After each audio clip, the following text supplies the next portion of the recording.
Fourth factor I'll be evaluating is physical activity. From my consultation with my client, I learned that she lives a sedentary life, not taking part in any sports or physical activity during her normal week. Her stating she's only active for around an hour per day simply from walking. This is very negative for both her physical and mental health, as physical activity promotes many strengths of the bodily systems, such as the cardiovascular and respiratory systems, um, as it as is closely linked with lowering blood pressure and resting heart rates, which reduces the risk of heart attacks, strokes, and blood clots, which can all be fatal, while also strengthening the body in many other ways.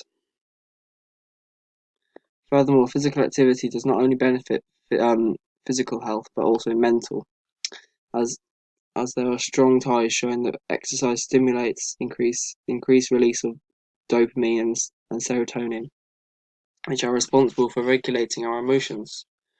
Increased amounts of these hormones leads to increased mood and stress relief, benefiting our mental health, as sport can be used as an outlet for people to release their pent-up emotions which are troubling them. This is why I believe increasing my clients' physical activity is a priority. This is why I've made it one of the two priorities for my client to change.